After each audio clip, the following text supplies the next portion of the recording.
Shalom, meus irmãos, estamos começando mais um programa Sola Gratia Cast. Então, já se inscreva no canal, ative o sininho, porque hoje a gente tem debate. Então, você que quer participar desse debate, já deixa um superchat aí, porque a gente vai fazer a sua pergunta para os debatedores. E hoje está aqui com a gente o nosso amigo Ezequiel Gomes. Ele é teólogo, escritor e adventista do sétimo dia.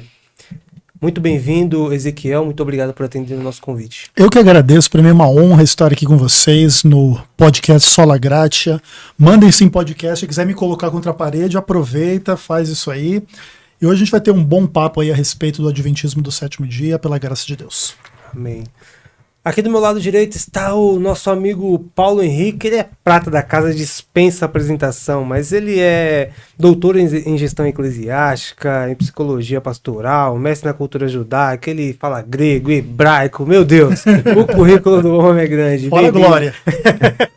Bem-vindo, pastor Paulo. Olá, Lucas, obrigado, Ezequiel, prazer estar aqui com vocês, toda a equipe do Sola Gratia Cast, bom estar aqui com você nesse programa que abriu as portas para que nós possamos aí dialogar acerca do reino de Deus. Um prazer estar aqui com vocês nesse momento. Eu tenho certeza que vai ser um diálogo, um debate edificante para todos nós. Maravilha. Bom, e o nosso tema hoje é polêmico. A Igreja Adventista do Sétimo Dia é uma seita? E nossos irmãos que estão aqui vão debater esse assunto bem polêmico. Então, eu vou começar com o nosso irmão Ezequiel, né? Para falar sobre esse assunto do tema. Ezequiel, a Igreja Adventista é uma seita? Ponto final. Não, brincadeira, né? Calma. Muita calma nessa hora, né? O que acontece?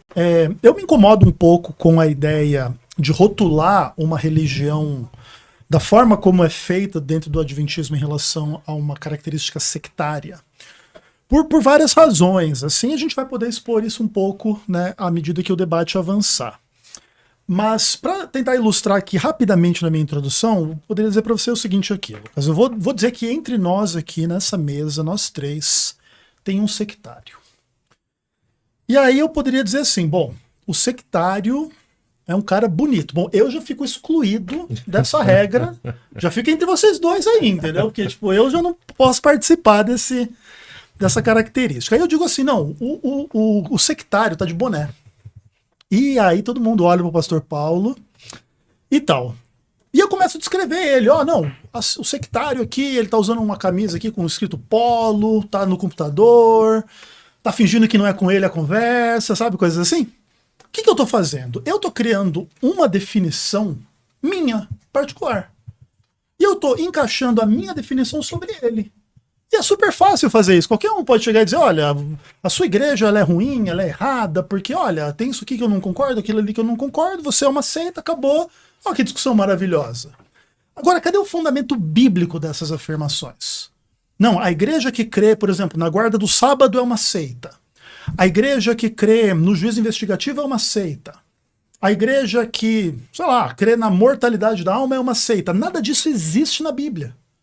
E às vezes, na hora de definir esse tipo de coisa, os teólogos acabam criando um conceito humano, denegrindo uma religião da qual eles não pertencem, e aqui o ponto não é dizer que o Adventismo não tem os seus defeitos, os seus problemas, os seus pecados, as suas incoerências, as suas dificuldades.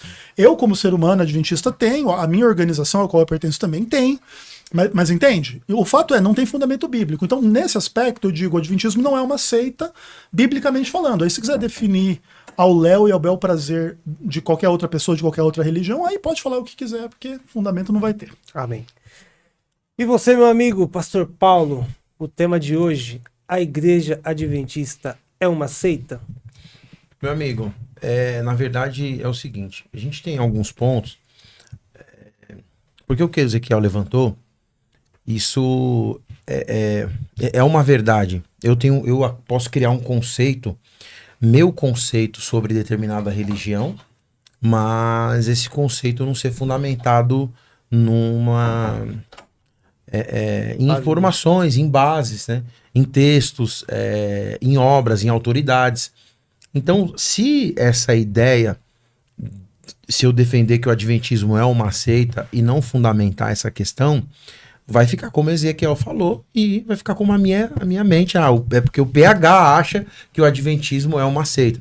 Mas, na verdade, não é isso. A gente precisava definir, antes de mais nada, o que é seita. O cristianismo foi chamado de seita em Atos capítulo de número 24, né? E a gente precisava entender essa ideia da etimologia para entender como fica essa ideia.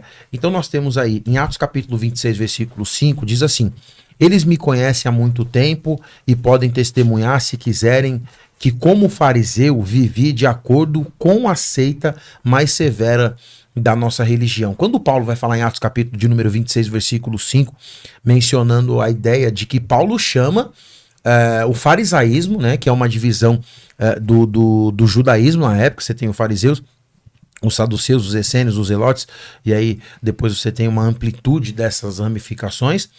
Em Atos capítulo 24, versículo 4, também dá essa ideia. Ele vai chamar então o cristianismo, que é chamado de nazarenos. Então verificamos que este homem é perturbador, que promove tumultos entre os judeus pelo mundo todo. Ele é o principal cabeça da seita dos nazarenos. Então o cristianismo, que era chamado de nazarenos, também é rotulado com essa ideia de seita. E aí Atos capítulo 28, versículo de número 22, também tem essa expressão: todavia queremos ouvir da sua parte o que você pensa, pois sabemos que por todo lugar há gente falando contra essa seita.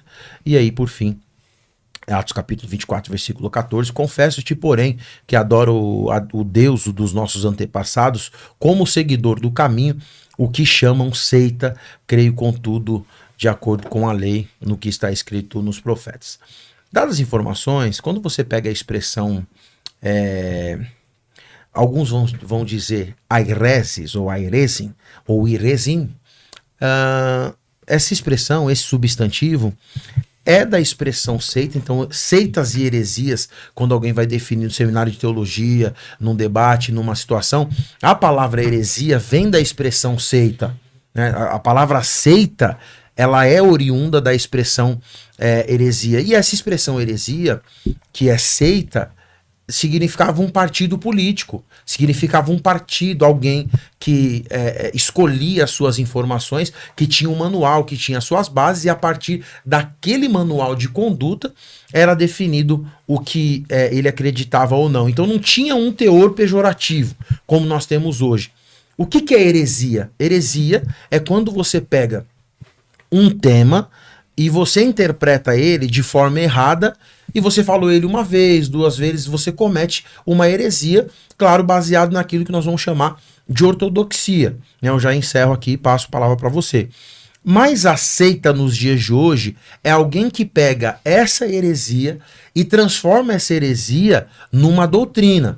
E aí aqui que a gente encaixa os adventistas do sétimo dia, como vários temas: o juízo investigativo, a imortalidade da alma, Jesus sendo comparado igual ou sendo o arcanjo Miguel, e várias outras questões que nós podemos rotular, a ideia do sábado, todas essas questões baseadas nas escrituras sagradas, dentro da análise de vários outros especialistas do cristianismo, que identificam a Igreja Adventista do Sétimo Dia como uma seita, dada essas definições. Ok. Então, no caso, não é a ideia do Paulo, é a ideia que o Paulo tira da Bíblia. Exatamente, não é o PH que falou. A gente definiu aqui o que é seita ou não, e daqui a pouco, né, na minha próxima fala, eu vou mostrar algumas autoridades do cristianismo que mostram, que ensinam, né? Se você pegar a maior parte dos seminários do Brasil, quando trabalha na ideia de seitas e heresias, está lá o adventismo como uma seita cristã. Perfeito, Ezequiel Gomes. Bom, o que acontece? Eu concordo com 90% do que o PH colocou, só que o ponto é assim, é importante o telespectador entender um pouco essa discussão, independentemente dele até mesmo concordar que a Igreja Adventista é uma igreja errada, ou ruim, ou herética, ou sectária, ou diabólica, ou qualquer coisa do tipo. Porque o que o PH coloca é o seguinte: olha, a heresia é uma coisa errada que se torna uma doutrina face a uma ortodoxia. Ok, beleza. Só que qual que é o problema desse tipo de lógica? Quando você tem uma maioria de pessoas que concorda com uma determinada coisa, E a maioria dessas pessoas, ela rotula a minoria como sendo uma heresia, um partido, uma divisão, que é um pouco da etimologia da palavra. Como que o grupo minoritário se defende face à maioria? Porque o que acontece? Se você for nos estudiosos católicos romanos, eles vão dizer que todos os protestantes são sectários.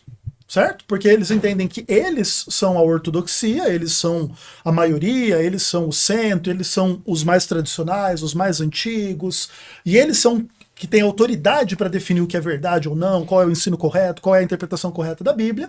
E todo protestante é um herege, é um sectário, independentemente da religião que for, o PH, você, eu, todo mundo. E o que acontece? E essa forma de raciocinar é uma forma baseada na autoridade, que inclusive é o que o PH evoca. Não, vamos ver alguns especialistas aqui, a maioria das igrejas concorda com isso, então é assim. Mas veja bem, isso tudo fere o princípio sola escritura, porque a verdade ela não é baseada na maioria, a maioria dos seminários, a maioria dos estudiosos, a maioria dos católicos, a maioria das pessoas. Dentro do contexto cristão, a verdade ela é a palavra de Deus. E o que acontece?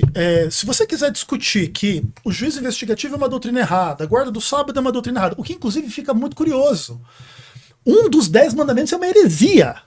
Então, é uma coisa assim, inacreditável você supor que um cristão, uma pessoa que estuda a Bíblia, suponha uma coisa desse tipo, mas você vê onde que chega o negócio.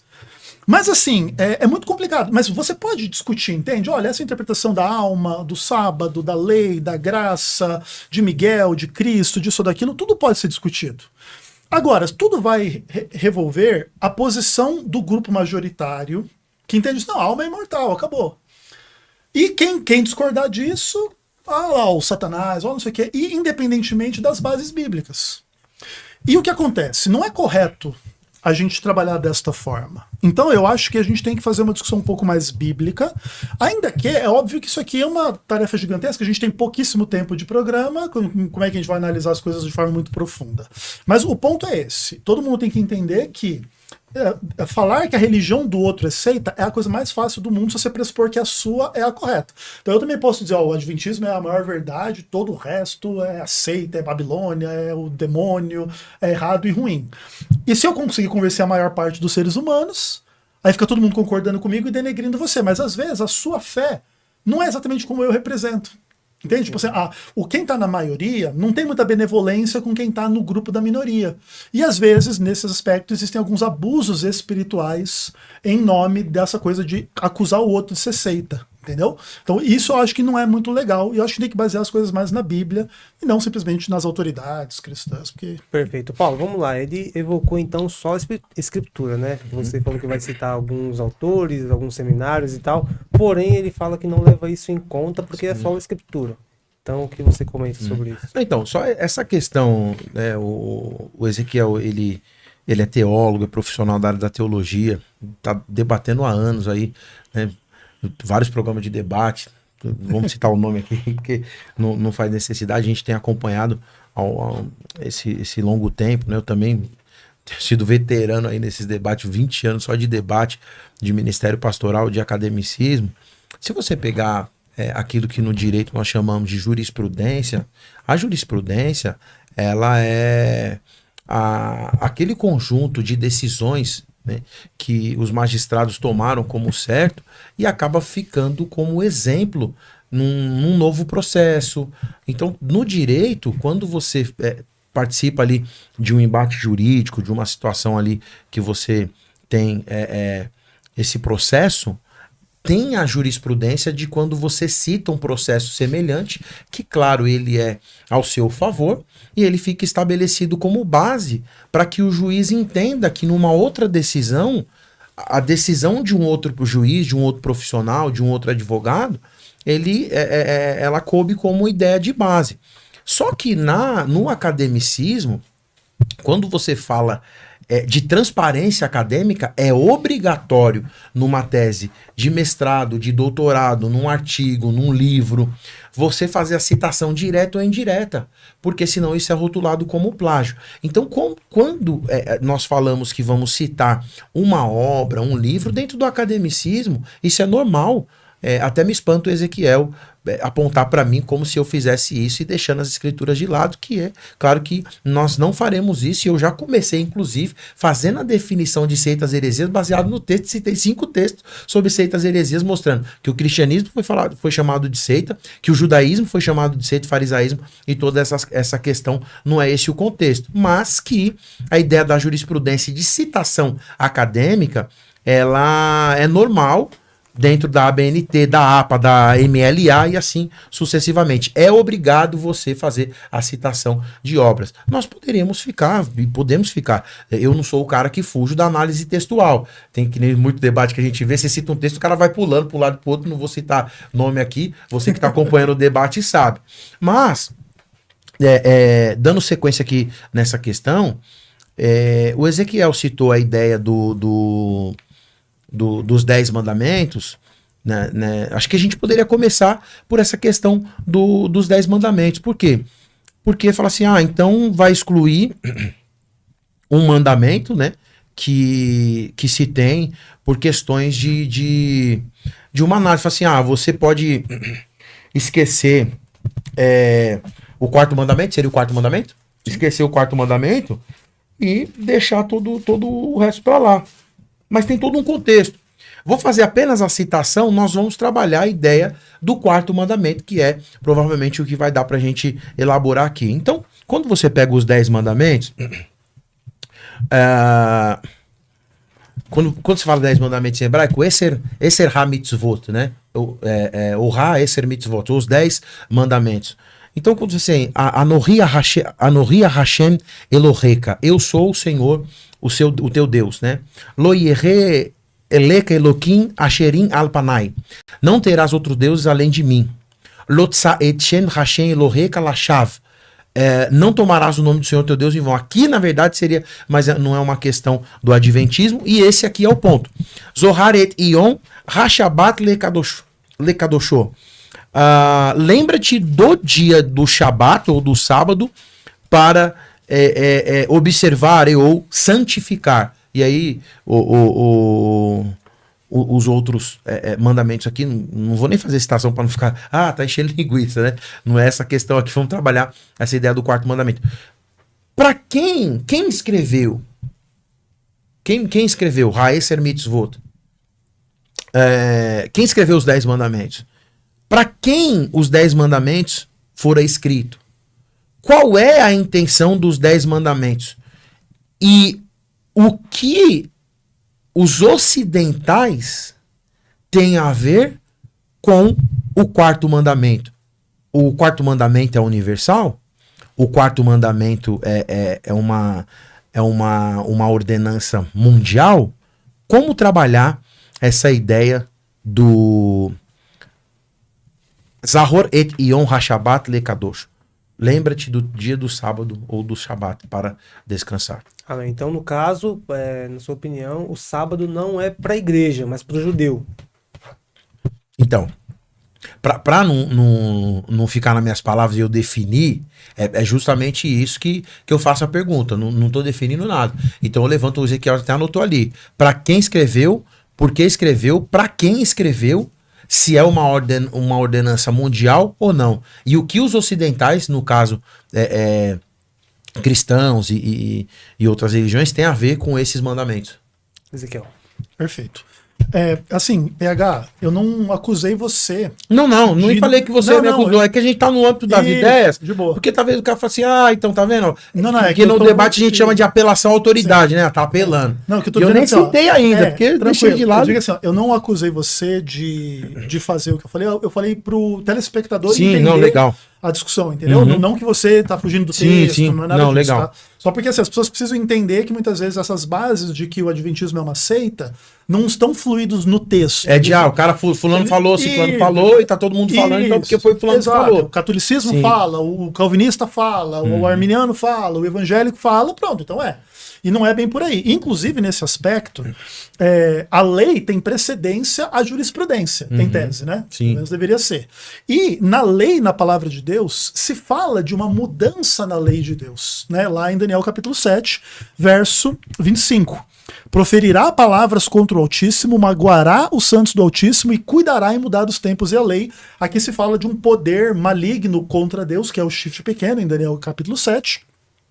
Então, nós adventistas, a gente entende que qualquer mudança na lei de Deus, ela é absolutamente problemática nesse aspecto do cumprimento desta profecia, entende? E isso aqui é uma coisa superior ao entendimento, vamos dizer assim, comunitário das comunidades cristãs, que em muitos momentos da história, sim, cometeram inúmeros erros de interpretação e de prática cristã em inúmeros aspectos. Então, por exemplo, em relação aos 10 mandamentos, e esse é um ponto que eu chamei a atenção ironicamente, de que uma pretensa fidelidade adventista à guarda do sábado torna o adventismo uma religião sectária, ou pelo menos é uma das características. Isso é uma coisa muito, muito absurda, muito difícil, assim, se você for parar para pensar. Claro, no aspecto da discussão teológica, nada é simples. Por exemplo, o adventismo realmente é fiel à guarda do sábado? Talvez não, porque, vamos dizer assim, ninguém é perfeito em guardar o sábado. Assim como também ninguém é perfeito em guardar nenhum dos outros mandamentos. E o que acontece? Toda religião cristã, e o adventismo é uma religião cristã, entende que Jesus morreu para perdão dos nossos pecados. E os nossos pecados são exatamente as transgressões da lei de Deus, não só em relação à guarda do sábado, mas se a gente cometeu pecados com sexo, com grana, com mentira, com idolatria, com tudo que a gente pensou, tudo que a gente fez, tudo que a gente falhou diante de Deus está perdoado em Cristo. Só que o ponto é, o perdão de Cristo em relação às nossas transgressões não torna o mandamento nem obsoleto, nem irrelevante, nem que não se deveria obedecê-lo. Vamos dizer, Deus perdoa os meus pecados sexuais. Isso não quer dizer que eu tenho agora uma liberdade para cometer esses pecados. Ou os roubos, ou os assassinatos, ou as mentiras, ou qualquer outras coisas. Então o que acontece? Os 10 mandamentos, eles são dados por Moisés, escritos pelo dedo de Deus, para o povo de Israel, naquele contexto da saída do Egito para a transição entre o Egito e Canaã. Quando Jesus vai comentar um pouco a respeito da guarda do sábado especificamente, Jesus não cita o judeu como vamos dizer assim, a parcela da humanidade ao qual o sábado foi concedido. Jesus vai falar em Marcos capítulo 2, o sábado foi feito por causa do homem, anthropos. E inclusive a humanidade é composta de seres humanos, homens, né, e mulheres, etc e tal, mesmo antes de haver uma etnia judaica, ou o chamado de Abraão, Isaac, Jacó, a sua família e etc. E o que acontece? Como você tem também no Gênesis capítulo 2 a ideia de que Deus descansou no 7º dia e abençoou o dia 7º, então a guarda do sábado, pelo menos do ponto de vista divino, antecede a existência do Estado judaico, da nação judaica e da primeira aliança. Inclusive, em Gênesis 16, em Êxodo 16, já existe o primeiro teste divino se o povo vai guardar o sábado ou não, mesmo antes da concessão da aliança dos 10 mandamentos. E o que acontece? No Novo Testamento, se deixa muito claro lá em Tiago capítulo 2, em Romanos capítulo 13, que todos os 10 mandamentos devem ser obedecidos pelos cristãos. Paulo fala isso em Romanos 13, quando ele vai falar que o cumprimento da lei é o amor, querendo dizer que você deve cumprir os mandamentos de Deus em amor, não que o amor substitua a lei. E Tiago capítulo 2, que é um texto que a gente usa muito também, vai dizer que aquele que guardar toda a lei, mas tropeçar em um só ponto é culpado de todos. E nesse contexto ele cita 2 dos 10 mandamentos, que é não adulterarás e não matarás. Ele fala assim, se você adultera, mas você não mata, você é transgressor da lei, tanto quanto um assassino. Você transgride a mesma lei. E você não tem como escapar da implicação de que se você transgride o sábado, você transgride a mesma lei. Porque senão, Tiago é o herege da história. O autor bíblico é o herege, é o sectário, é o cara, o que entende que está negando alguma verdade importante da palavra de Deus, porque a salvação não é pela lei. E essa não é a discussão. A discussão não é se a salvação vem pela lei. Até porque lá, desde a época dos 10 mandamentos, também havia o perdão dos pecados através do derramamento do sangue do Cordeiro. Então, o que acontece? O entendimento adventista não é sectário, não é herético, não é demoníaco, não é equivocado, ainda que possa-se discutir mais profundamente essas questões. Mas acusar o adventismo de ser herético, especificamente por causa da guarda do sábado, é uma coisa que não tem condições. Entendi. Uma questão que fica é que você deixou bem claro que quem tem que guardar toda a lei. Aquele que tropeça em um, Perfeito. então transgride. É a Bíblia que deixa. Isso, transgride toda a lei. Então a questão é, se, por exemplo, o Paulo, por exemplo, aqui, ele não acredita na guarda do sábado e ele não quer guardar o sábado, para ele tá tudo bem, então ele tá transgredindo toda a lei, Sim. então ele não será salvo por causa disso? Isso, aí é uma outra discussão, e eu também não quero monopolizar aqui, porque Sim. vai virar Paulo, uma discussão da salvação. Não, pode falar também. Mas só pra você entender, o que acontece? O Deus ele vai julgar a luz que a pessoa tem, a sinceridade que ela tem, o conhecimento que ela tem, a tradição na qual ela viveu. O julgamento divino vai na alma que eu não entendo, entende? Então, assim, a salvação, a perdição, não é assim, transgride esse mandamento aqui vai ser perdido, porque senão vai se perder todo mundo, irmão. Porque todos nós temos um pecado, ou mais pecados, ou dificuldades, entende? Sim. Que a gente às vezes não entende, ou que a gente mesmo entende e não consegue. As questões são complexas. Mas existe salvação pela fé em Cristo mesmo de quem transgride, mas isso não é uma desculpa para a pessoa viver no pecado. Exato. Vamos lá. Paulo. Bom, então, na verdade é o seguinte, quando Ezequiel aclama essa ideia quando eu fiz o levantamento dos 10 mandamentos, Ezequiel é bom debatedor, ele é articulado, então ele sabe fazer a análise, o viés. Se o cara não tiver ligado no debate, já era. Tô falando isso aqui ao vivo, tá? É verdade. Agora a questão é o seguinte, eu fiz a pergunta, citei a ideia dos 10 mandamentos desde o capítulo 20, mas fiz a menção dos quatro primeiros mandamentos e fiz a pergunta. A autoria, o Ezequiel respondeu, o destinatário, o Ezequiel respondeu, a ideia do conteúdo, o Ezequiel respondeu, e a universalidade dos mandamentos, o Ezequiel não respondeu com o Êxodo capítulo 20, mas trabalhou a ideia do Tiago, evolucionou a ideia do Tiago e a ideia do Paulo. Aí, pela autoridade, porque você tem os 10 mandamentos trabalhados por Moisés para uma cultura judaica, ele volta à ideia do sábado, trabalhando o 4º mandamento, dizendo que Deus descansou, observou, trabalhando essa questão fora da lei, mas ele migra para o Novo Testamento, saindo do Antigo Testamento, não deixando claro que os 10 mandamentos é uma questão universal, mas ficou claro que era especificadamente para o judeu ou o israelita. E aí existe uma apelação à ideia de Tiago para que todos os mandamentos devam ser cumpridos, e se ele não for, ou se eles não forem cumpridos, você está tropeçando, e aí entra a pergunta que você faz quando você trabalhar. Então, se ele não guardar o sábado, ele não será salvo. Pois bem, Mateus capítulo 5, versículo de número 17, que é um texto que deve muita atenção, não pense que vim abolir a lei, ou os profetas, não vim abolir, mas vim cumprir. Na verdade, se você observar Jesus, ele... Agora todo mundo vai ficar espantado comigo. E aqui pode vir com a contrapartida, porque já é de caso pensado. Jesus não cumpre a lei. Mateus 5,17, Jesus faz o que no sábado? O que Jesus faz no sábado? E tem um detalhe. Se o sábado seria tão importante, olha o que o Ezequiel está falando, que Daniel vai falar da ideia de uma mudança de lei, né? Mas na verdade, não só Daniel vai falar, Ezequiel vai falar de uma mudança de lei. Aliás, você sabe por que só Jesus poderia mudar a lei? Pode pegar esse corte aí. Isso aqui você não vai... É só aqui que você vai ouvir. Pode pegar isso aqui que eu vou falar agora. Você sabe por que Jesus... Porque na verdade é o seguinte, presta atenção no que eu vou dizer. Mateus capítulo 5, versículo 17. Não pensem que vim abolir a lei e os profetas. Não vim abolir. Eu vim cumprir. Jesus não cumpriu e ele veio mudar. Ah, mas você tá de brincadeira. É só você pegar, ó. Vou ler aqui. Só um. E tem que ir para muitos textos, que eu vou trabalhar Tiago ainda que ele citou. Tá dizendo o seguinte, versículo 20, Mateus capítulo 5, versículo 20. Pois eu lhes digo que se a justiça de vocês não for superior à dos fariseus e mestres da lei, o que Jesus está falando? Uma superioridade. Então, meu Deus do céu, se for igual já não serve. Ou é superior é diferente, ou é igual. Diferente. Desculpa, se você falar assim, o Ezequiel tem um grau maior do que eu, não é igual, irmão. Então Jesus está dizendo sobre justiça. Se a justiça de vocês não for superior à dos fariseus e aos mestres da lei, tem lei envolvida no meio. De modo nenhum entrar no reino do céu.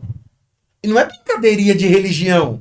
Não é brincadeirinha de pensamento. Ele está falando de céu. Tudo bem. Versículo 21. Vocês ouviram o que foi dito dos seus antepassados, não matarás. E quem matar está sujeito a julgamento. Mas eu, porém, vos digo, mudou a lei. Por quê? Porque ele está falando de superioridade. Vamos interpretar o texto bonitinho, quer fazer exegese, e não estou nem complicando, estou só no português aqui. Porque você, mas quer ficar rasgando grego, quer ficar rasgando hebraico. É porque... Bom, deixa eu ficar quieto. Deixa eu concluir aqui.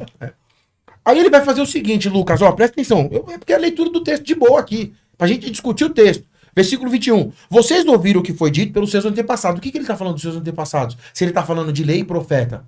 Irmão, está incluso os 10 mandamentos. Porque o não matarás... Ó, presta atenção no que eu vou falar aqui. Ele vai dizer o seguinte, quer ver? Ó, peraí, só achar o texto aqui. Eu vi rapidinho, porque tem o diálogo, tranquilo. Ele vai dizer o seguinte, ó.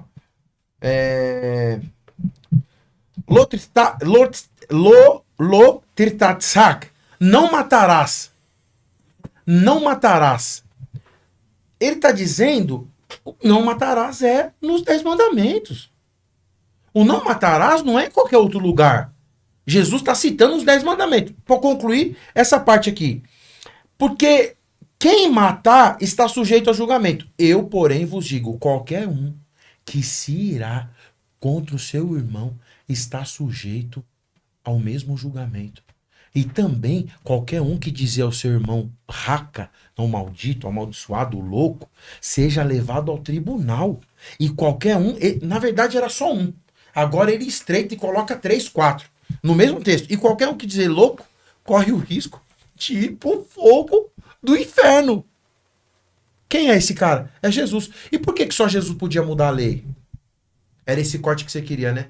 Porque quem escreve a lei escrita com o dedo de Deus é Jesus. E eu sou trinitariano. Então só Jesus podia mudar a lei porque ele que é o autor da lei. Aí tem esse problema. Eu vou deixar aqui para não ficar excessivo, assim, tá desonesto. Aí na minha volta, com certeza Ezequiel vai levantar outras lebres, mas aí eu vou trabalhar a ideia de Tiago capítulo 2. Porque se tivesse um pouco mais de tempo, não vou fazer isso porque vai ficar ruim, aí eu vou trabalhar Tiago capítulo 2. Que lei, vou deixar a questão aqui, que lei que Tiago está falando? Toda lei. A qual lei? Por quê? Porque nós temos mania... E essa fala do Ezequiel induz a isso, dizendo que tudo que se fala de lei está falando sobre a ideia de 10 mandamentos. E lei não se refere a 10 mandamentos. Amém. Ezequiel. Legal. Bom, acho que vai ter mais corte lá de cá também. Assim, vamos cortar tudo. A despeito obviamente, do respeito, do carinho pelo PH, não tem nem o que falar. Não dá para concordar com essas coisas, né? Porque, assim, claro, dá para concordar com algumas coisas. Jesus é o autor da lei. Perfeito. Inclusive, nesse aspecto, existe essa coisa, né? Onde é que Jesus mandou guardar o sábado? Jesus mandou guardar o sábado desde o dia que ele criou o mundo em 6 dias e descansou no 7º, desde que ele deu a lei a Israel, e desde que ele disse lá em Marcos capítulo 2 que o sábado foi feito para o homem e não o homem por causa do sábado. Então já deixa bastante claro que, inclusive, quando ele se identifica como o Senhor do sábado, lembra que o 7º dia é o sábado do Senhor, teu Deus. Jesus se identifica como Deus, esse Criador, conectado à ideia da guarda do sábado como um dia santo. Então essa ideia de que, inclusive, que o domingo é dia do Senhor, coisa do tipo, fundamento absolutamente zero, tá? Mas o que acontece? A ideia de que Jesus muda a lei, ela é bastante infeliz nos seus exemplos, porque o que acontece é assim. O que seria a mudança da lei? Os 10 mandamentos diz não matarás. E agora eu estou dizendo, pode matar, desde que você não se ire, não chame ninguém de raca ou faça XYZ coisa. Não sendo esse o caso, a lei está intacta. Você continua não podendo matar. Só que o que está acontecendo é o quê? É uma ampliação do sentido. Quer dizer, mas assim, o agravante é uma mudança. Porque na lei, por exemplo, a ideia do inciso... Concordo. Ele é um agravante, é uma mudança. Eu concordo que há uma ampliação. Legal. Mas essa ampliação, ela não muda a lei no aspecto de tornar permitido o que a lei proíbe. Nesse aspecto não há mudança na lei. Não matar continua uma lei absolutamente válida, como inclusive Tiago vai argumentar. Se você não adultera, mas você mata, você é um transgressor da lei. E isso não é dito num sentido nem positivo, nem que isso é inevitável, nem que você deva fazer. Inclusive, ele vai defender o contrário. Ele vai usar esta ideia do 10º mandamento para dizer: você não deve transgredir nenhum desses mandamentos. Senão você é culpado de todos. E, inclusive, isso vai ter implicações em relação à guarda do sábado. Agora, quando Jesus fala, por exemplo, que você diz assim que ele não guardou, né? Que Jesus não guardou o sábado. Ou pelo menos a implicação do que você falou. Em João capítulo 15, verso 10, fala assim: se guardardes os meus mandamentos, permanecereis no meu amor, assim como eu tenho guardado os mandamentos do meu Pai e no seu amor permaneço. Inclusive na ideia lá de 1 João 3,4 de que a transgressão da lei é o pecado é a transgressão da lei, se Jesus de fato não tivesse santificado todos os sábados da vida dele de forma perfeita, ele teria um pecado. E, por exemplo, a gente pode admitir que Jesus não cumpriu toda a lei nos aspectos em que a lei lidava com coisas que não tinham a ver com Jesus. Por exemplo, a lei de Moisés, ela tinha especificações sobre a mulher que menstrua, não sei o quê. Jesus, não sendo uma mulher, ele não cumpre esta lei nesses aspectos. Mas, em relação, por exemplo, Jesus cumpre toda a lei moral de forma perfeita porque ele não peca. Jesus cumpre em si a lei cerimonial, inclusive demonstrando que todos aqueles rituais de sacrifícios e derramamento de sangue no santuário terrestre implicavam ele como o Cordeiro de Deus que tira o pecado do mundo. E nesse aspecto, Jesus não pode ser acusado de qualquer pecado. Tanto que ele morre e vence a morte. Coisa que não acontece com nenhum outro ser humano. Por quê? Porque Jesus é aquele sem pecado que morre livremente. E não porque merece morrer. E todos nós, a nossa morte está conectada ao nosso pecado. Lembrem Romanos capítulo 5. A morte passou a todos porque todos pecaram.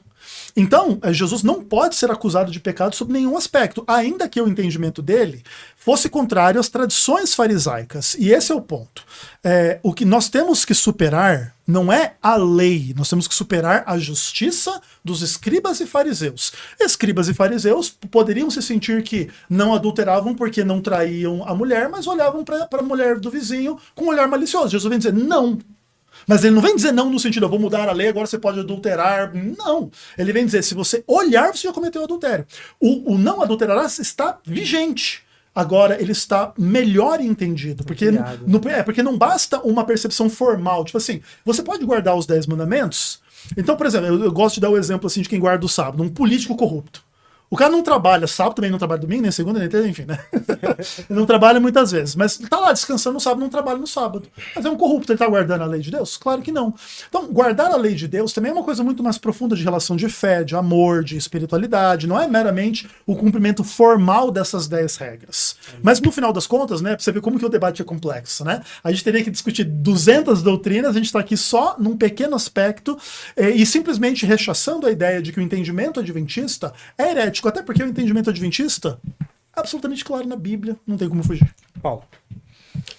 Bom, então na verdade a questão é a seguinte, o Ezequiel tá falando que Jesus não mudou a lei, e aí o entendimento que se tem da mudança da lei era você falar assim, ó, não adultere, então você pode adulterar. Isso não é só isso que é mudança. Mudança é quando você continua mantendo a sentença, mas você pode modificar. Tá claro que Jesus mudou a lei.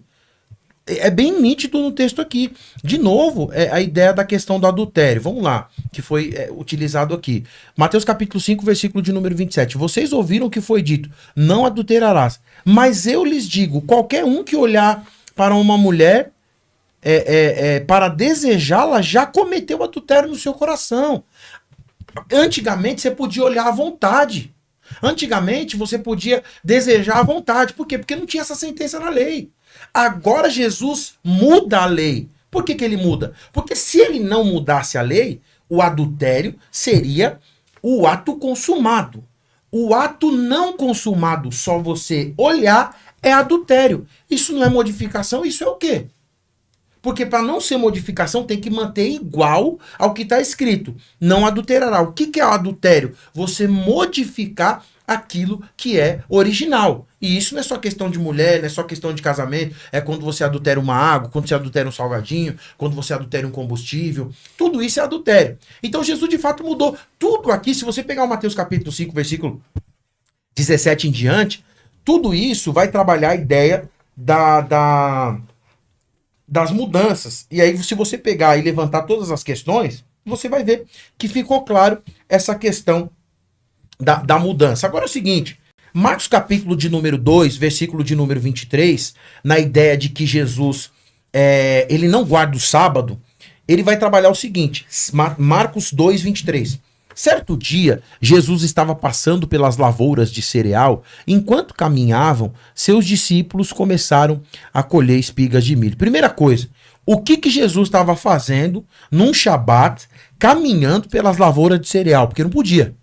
Ele podia caminhar pela lavoura de cereal. E seus discípulos começaram a colher espiga de milho. Os discípulos de Jesus, sendo judeu, eles não poderiam colher espiga de milho. E o que eu estou dizendo aqui não é porque eu estou inventando. Eu vou ler e vou mostrar o entendimento que se tem na cultura judaica e no texto que Jesus é indagado. E existe um embate aqui. Continua em Marcos capítulo de número 2 e agora o versículo é o número 24. Os fariseus lhe perguntaram, olha, por que eles estão fazendo o que não é permitido no sábado? Olha só a ideia. Não é que sou eu que estou falando. Ele não podia caminhar na lavoura, ele não podia colher espiga na lavoura. Os caras vão indagar Jesus baseado na lei. Versículo de número 25. Ele respondeu, vocês nunca leram o que Davi fez quando ele e seus companheiros estavam necessitados e com fome? Na verdade, Marcos capítulo 2, versículo 25 é a jurisprudência. Porque Jesus podia muito bem citar ele, sendo o autor da lei, sendo judeu. Ele não podia nem recorrer à ideia de Davi. Ele podia falar assim, mas os caras estão com fome, você quer que os caras morram de fome? Ele precisava citar Davi. Jesus fez o apelo da autoridade, eu entendi o que Ezequiel falou aqui. Mas é o seguinte, ele cita Davi, porque na ideia de um respaldo. Eu não estou fazendo isso agora de novo, porque ninguém descobriu a roda, irmão. Jesus está citando algo que já tinha acontecido. E Davi foi citado de transgredir a lei, agora eu estou indo no controverso. Beleza, só continuar aqui. Aí ele vai dizer o seguinte, versículo 26. Nos dias de Abiatar, o sumo sacerdote entrou na casa de Deus e comeu os pães da presença, que apenas os sacerdotes era permitido comer, e os deu também aos seus companheiros. Versículo 27. Então lhes disse, o sábado foi feito por causa do homem, e não o homem por causa do sábado. Aí, o que acontece quando a gente vai falar da ideia do sábado e porque da ideia aqui que Jesus não guardou o sábado, e aí ele vai falar, na verdade é o seguinte, Jesus é o Senhor do sábado. Por que ele é o Senhor do sábado? Porque ele criou o sábado. Foi Jesus que desenvolveu o sábado. Foi Jesus que fez o sábado. Mas não foi o homem que foi feito para o sábado. Então é isso que a gente precisa trabalhar essa questão. E aí, trabalhando a questão do sábado, eu queria, na verdade, fazer um levantamento, uma questão cultural aqui, e aí eu ainda não consegui chegar no Thiago, só pra você ver, porque você vê que fica, trabalha numa questão, acho que nem vai dar tempo. Eu queria, para não ficar em aberto lá, mas só que você trabalha numa questão, não dá. O que acontece? Uma questão cultural aqui, Lucas e Ezequiel. Quando a gente vai falar a questão do sábado, dentro da cultura judaica, independente que seja um judaísmo ortodoxo, independente que seja um judaísmo reformista ou independente que seja um judaísmo conservador, sabe por quê? Até uma informação importante para você, talvez você não saiba, mas aí muita gente fala assim, porque na cultura judaica, porque no judaísmo, o judaísmo é igual ao cristianismo no que tange a ramificação religiosa. E isso já acontecia no tempo de Jesus. Você tem os fariseus, os saduceus, os essênios e os zelotes. Não mudou. O cristianismo tem. Você tem adventista, você tem a Assembleia de Deus, você tem um batista. Isso já acontecia lá atrás. A seita dos nazarenos, a seita do caminho e uma série de seitas e heresias que existiam desde o início da história. O que eu estou tentando dizer é o seguinte, independente da ideia de reformista, ortodoxo e a ideia do conservadorismo, existe proibições daquilo que nós vamos chamar de melahá. Melahá é trabalhar ou trabalho. Melahot, trabalhos em hebraico. Quando você vai falar assim, o que pode fazer num sábado e o que não pode fazer num sábado. Até o dia de hoje, quando esses fariseus que vão indagar Jesus dizendo, vocês não poderiam estar fazendo nada com relação a alimento, isso está na lei. Isso está na halahá. A halahá, ela vai definir o que pode e o que não pode. Melahá, trabalhar, e halahá, você vai trabalhar a ideia da lei aqui, do que ficou definido. Olha só, você não pode acender ou apagar o fogo com eletricidade. Então, por exemplo, eu achei honesto do Ezequiel quando ele fala assim, mas os adventistas guardam todo o sábado, toda a lei. Vou concluir aqui dizendo o seguinte, só para trabalhar o que pode não. Escrever ou apagar, não pode escrever ou apagar. Aí, a ideia da transgressão, que Jesus ele não transgride nada, na verdade. Por quê? Porque ele é o Senhor do sábado. Ele que criou o sábado. Então ele sabe o que pode fazer e o que não pode. Davi já tinha agido de outra forma, com o que os caras falam, eu concluo dizendo o seguinte, cozinhar ou preparar alimento, exceto por alguma necessidade. Qual era a necessidade dos caras? Realmente eles estavam com fome? Transportar, não pode carregar objetos para comer e nem sair de casa com nenhum objeto. Por isso que eu perguntei, o que esses caras estavam fazendo no meio da lavoura num Shabat? Amém. Eu vou deixar um tempo de 3 minutos para cada para dar o tempo dos dois falar. Tá bom. Amém? Bom, nem começou. E já terminou, nossa. E você vê, né? Merece o 2, o 3 e o 4. Olha aqui, ó. O 150, né? Porque o que acontece, né? Eu tava preparado aqui pra tomar uma pancada com a da Ellen White. Tantas outras. Tá vendo como mudou? Desculpa te cortar, Ezequiel. Nos textos, hein? Porque os caras falam, mas Ellen White já. Não, enfim, né? Tá vendo? Você aqui é honestidade. Não, perfeito, Pegal. Na verdade, o que acontece, cara? Essas discussões são gigantescas. Tudo na palavra de Deus. A gente discutiu sábado, não chegou em Colossenses 2,16. Ainda não tá nas considerações final, vou dar 3 minutos. Entendi. Então, mas enfim, né? Mas o que acontece, assim, tipo, essas discussões sobre o sectarismo, elas são muito complicadas. Porque, na verdade, elas apelam para o preconceito dos seres humanos. E a maioria dos seres humanos não tem muita benevolência com a religião do outro.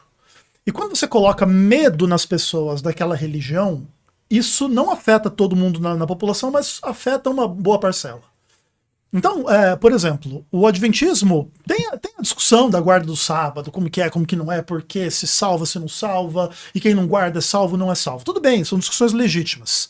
Mas não é uma coisa assim como se diz, não, isso é uma heresia, isso é uma seita, isso é uma coisa, sabe assim, pesada, satânica, herética num aspecto pejorativo.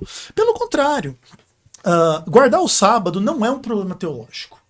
Guardar o sábado é uma dificuldade prática de ordenar o mundo no ritmo em que Deus criou o mundo, 6 dias de trabalho e 1 dia de descanso. Se você for ter que organizar a vida na sociedade, na realidade, com base nisso, todo mundo descansar no sábado e trabalhar os outros dias, você teria que reorganizar modo de produção, modo de transporte, modo de relações de trabalho, trocentas mil coisas. E é óbvio que isso é difícil de fazer na prática. E os adventistas não são aqueles que comandam o mundo inteiro. Então, nem os judeus, nem nenhum grupo que guarda o sábado. Então é óbvio que a maioria das pessoas acaba que trabalha o sábado e precisa trabalhar ao sábado e se sente muito mal com a teologia adventista nesse aspecto. Como se nós quiséssemos impor sobre eles um fardo, uma coisa ruim. Mas esse é o aspecto, imagina você numa comunidade de bandido, você sempre, não pode roubar, o cara, não, você está me oprimindo, cara, isso aqui é o jeito que eu ganho minha vida, você está se interferindo demais na minha vida. Não funcionaria, entende? Eu acredito, Ezequiel, que... É uma questão complexa isso aí. Sim, eu acredito que a questão não é nem guardar o sábado. Porque guardar o sábado, eu acho que todo cristão ou evangélico vai falar, tá legal guardar o sábado. O problema mesmo é falar, se você não guardar o sábado, você vai transgredir toda a lei. E se você transgredir toda a lei, é claro que você não vai ser salvo. Então, mas isso aí é um problema daí de Tiago e não meu, nem da igreja adventista. Essa é a questão que se levanta, porque não é só uma questão de, se guardar o sábado, tudo bem. Não, a questão é a salvação, no caso do sábado. Não, tudo bem, mas é que o ponto é assim, olha, eu entendo o teu dilema, e é óbvio que ele é super legítimo. Mas é o mesmo problema da pessoa que rouba, que adultera, que mente. Se você fizer isso aí, você não vai ser salva. Entende? Porque no fim das contas, ninguém gosta de ter o seu pecado que vai lhe conduzir ao inferno ou à morte. Mas a pregação cristã não é só a pregação, guarda o sábado, não guardou, vai para o inferno. Não.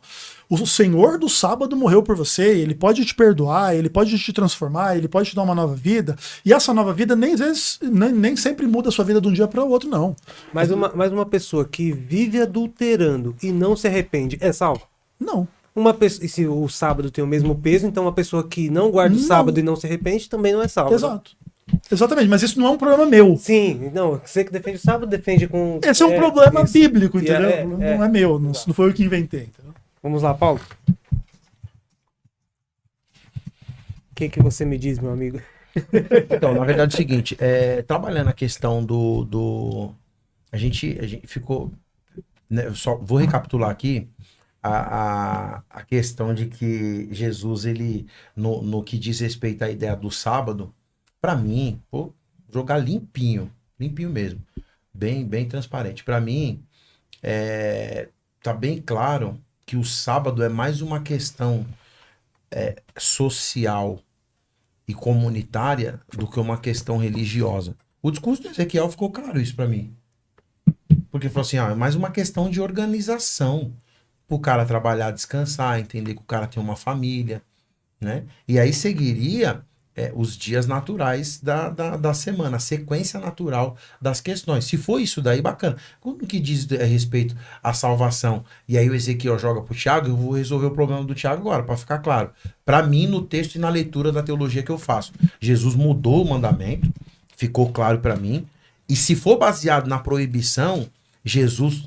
pastor falou... Porque saiu lá, né? O Mirra falou que Jesus pecou, transgrediu a lei. E aí, por que eu provoco aqui? Justamente para fazer o contrário, porque não dá tempo, mas eu vou colocar. Se você pegar aqui mais uma das proibições, olha só. O trabalho agrícola, dentro da proibição do Shabat, ele é proibido. É proibido semear, é proibido colher, é proibido plantar, é proibido regar e é proibido realizar qualquer tipo de atividade agrícola. O que os caras estavam fazendo? No meio da lavoura, colhendo espiga de milho. Tá errado. Só que aí Jesus vai dar o cheque final. O que ele fala? Você nunca leu o que está escrito em Davi? Claro que os caras estão com fome. Então se a gente for pegar... Você sabe que não pode fazer pix no Shabat? Eu pergunto, você é adventista...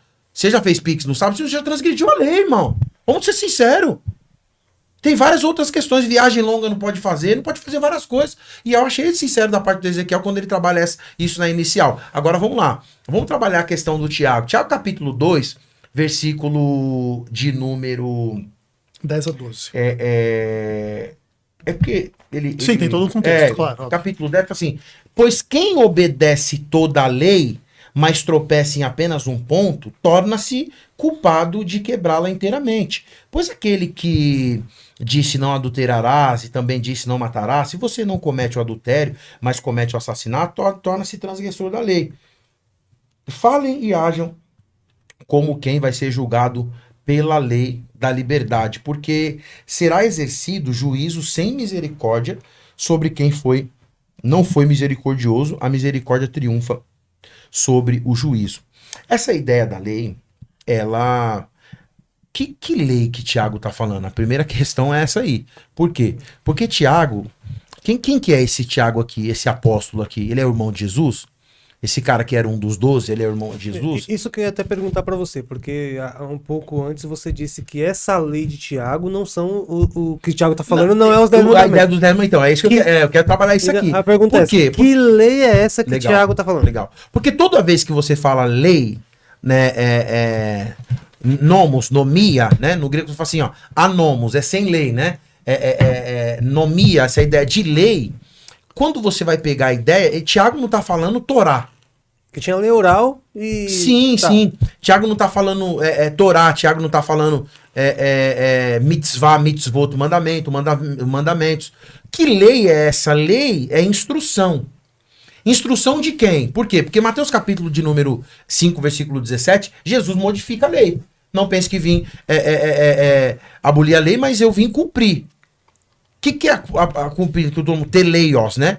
A expressão ali... A ideia de deixar vocês sem nada? Não.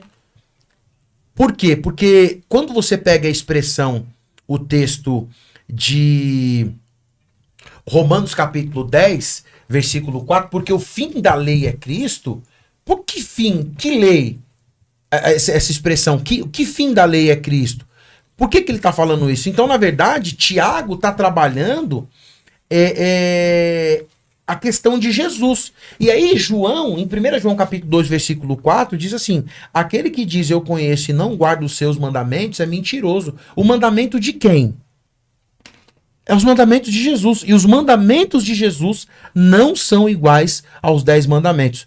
E aí eu concluo dizendo o seguinte: Tiago não está citando os 10 mandamentos, Tiago não está citando Moisés, Tiago cita Jesus. Jesus trabalha no sábado em favor de cumprir o entendimento que se tem com relação a matar a fome e fazer, se precisar salvar alguém, se precisar fazer alguma outra questão. Inclusive o adventismo, o judeu, vai na sinagoga, vai na igreja, pode ler a palavra e assim sucessivamente. Agora, para concluir essa questão, Lucas, e passar para você, os 3 minutos que você me deu, desculpa até se eu passei um pouco, a grande questão é a seguinte. Quando você fala assim que o fim da lei é Cristo, e João fala que se alguém não cumprir esses mandamentos ou um desses mandamentos, ele transgride totalmente a lei, é que os ensinamentos de Jesus são superiores aos ensinamentos de Moisés, porque a Escritura fala assim: a lei foi dada por intermédio de Moisés, mas a graça e a verdade. Posso sentir a graça, que eu sou pentecostal, né? Aleluia. Vieram através de Jesus. Então o que tem mais peso? Porque, aleluia, porque quando Moisés fala, por isso que eu pergunto da inicial, eu falo assim da inicial, Moisés escreveu para quem? Qual era o fundamento? É extensão para toda a humanidade? Não. E Jesus?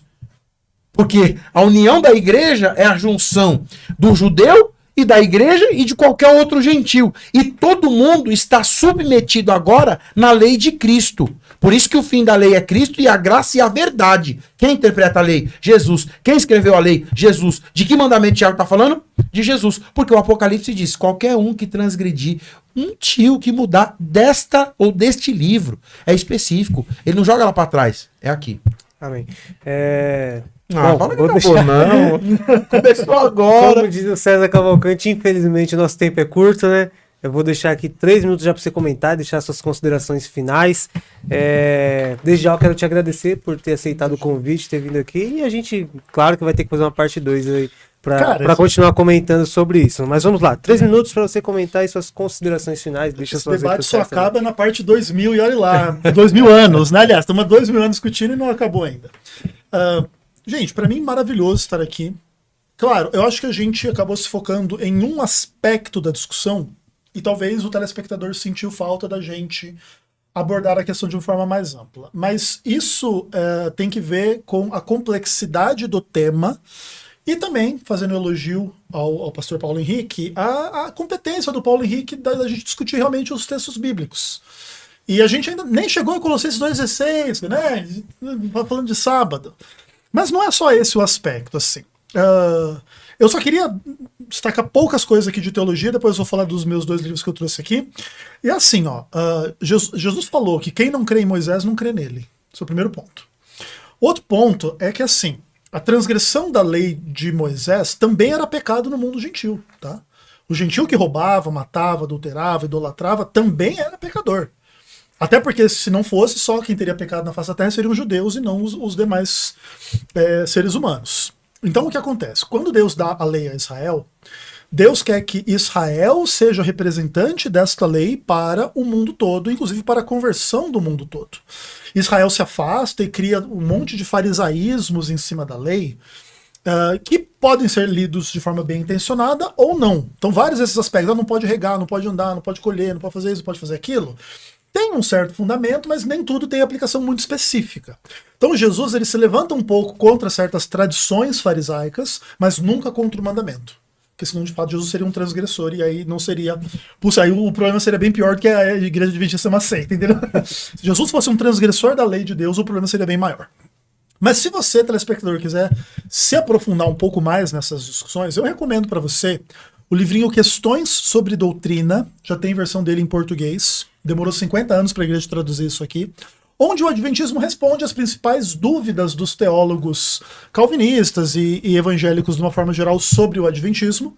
E existe um material novo que ainda não tem em português, que é o Handbook da Oxford sobre a Igreja Adventista do Sétimo Dia. Esse é um material acadêmico não só produzido por adventistas, existem críticos do adventismo, mas críticos num sentido bom, no sentido de um bom nível, entendeu? Como o PH, por exemplo, é um deles, que a despeito de considerar a igreja errada ou ruim, ou algo do tipo, e acho que isso é legítimo, não tem problema, eu também considero a Igreja Adventista bem ruim em muitos aspectos, sabe? Ainda assim, é um material acadêmico para quem quiser realmente aprender um pouco mais. O Adventismo está longe de ter um entendimento e uma prática perfeita das coisas. Mas tem um entendimento e uma prática bíblica. E não é que eu vou dizer assim que a gente exige respeito, porque na verdade não tem como exigir respeito do outro. Cada um dá o que tem. Se você é capaz de respeitar a religião adventista, é porque você tem respeito no teu coração. Se você não é, aí é lamentável a tua existência mesmo. Mas o fato é, não precisa concordar com a igreja adventista para ter uma postura um pouco mais legal em relação a essas coisas.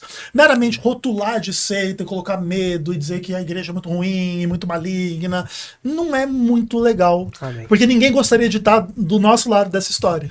Claro, e o adventismo também não é feito de anjo de candura, não. O adventismo critica outras religiões, é treta pesada também. Então aqui o adventismo, ai, coitadinhos. Não. Amém. Mas o fato é, nós temos que aprender a nos respeitar e a nos amar a despeito das divergências.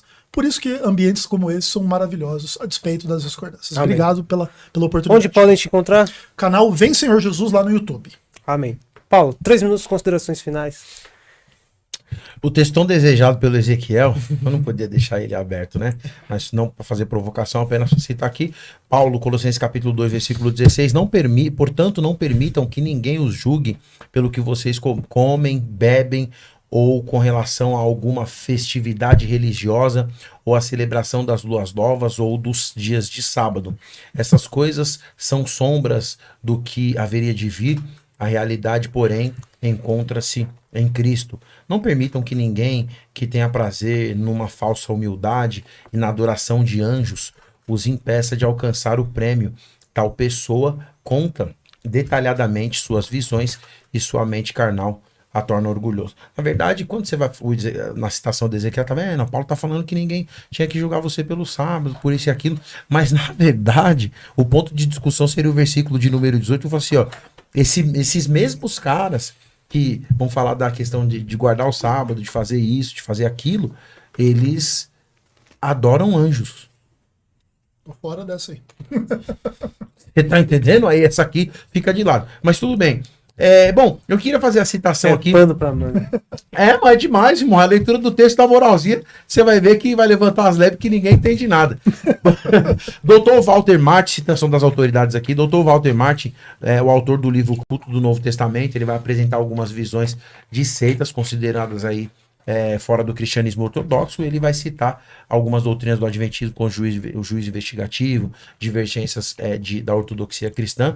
Ralph Rondon, ele em seu livro Os Adventistas e o Juiz Investigativo, ele vai citar também que essa visão da doutrina adventista do juiz investigativo, ele considera uma distorção com relação à salvação tradicional. Edwin de Koch, o autor do Adventismo, uma seita cristã, argumenta também que o Adventismo é uma seita devido às suas doutrinas, inclusive diferentes da maioria da igreja cristã, especialmente nos ensinos de Ellen G. White, que é considerada aí o espírito da profecia.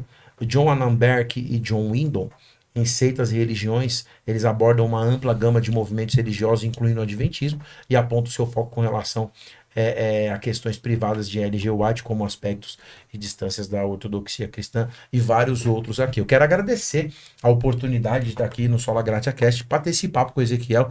Deus continue abençoando você, sua casa, sua vida. Lucas, obrigado pela oportunidade. E você pode me encontrar no @prpaulo.oliveira, Instagram, TikTok e YouTube. E eu não poderia deixar de usar esse espaço que abriu as portas para nós, para falar que você aí que vende no e-commerce, você que tem um trabalho online, a gente fabrica embalagens personalizadas. Olha só, esse aqui são um dos nossos clientes. Se você quiser fazer envelope de segurança personalizado, esse aqui é um, esse aqui é outro cliente também, ó. Se você quiser fazer envelope para mandar pelos Correios, Mercado Livre, Shopee e todo Shein, todo lugar. E aqui é um parceiro nosso, que é a editora Vozes. Olha que bacana a Voz aí, mais de 100 anos, Lucas, de editora. Uma das editoras aí que com certeza publica livros o ano inteiro, no Brasil inteiro. você pode acessar agora www.amelhoремbalagem.com.br e fazer envelope de segurança personalizado para destacar o seu negócio. Mais uma vez, eu louvo a Deus por esse trabalho. Vocês brincam que eu sou prata da casa, mas eu fico muito feliz e honrado de poder sentar aqui nessa mesa e dialogar sobre as questões do reino de Deus. Muito obrigado a você que tem aguentado todo esse tempo aqui. Não deixa de compartilhar, marcar seus amigos, porque aqui é Sola Graça Cast. Amém, amém. Paulo, mais uma vez, muito obrigado por ter aceitado esse convite, estar aqui com a gente, com esse debate maravilhoso. Ezequiel, mais uma vez também, muito obrigado por estar aqui com a gente. Deus abençoe os dois. E é isso aí. Não foram as minhas palavras ou as palavras dele, mas sim a palavra de Deus. Como na Reforma Protestante, sola Escritura, sola Fide, solos Cristo, soli Deo Glória e sola Gratia.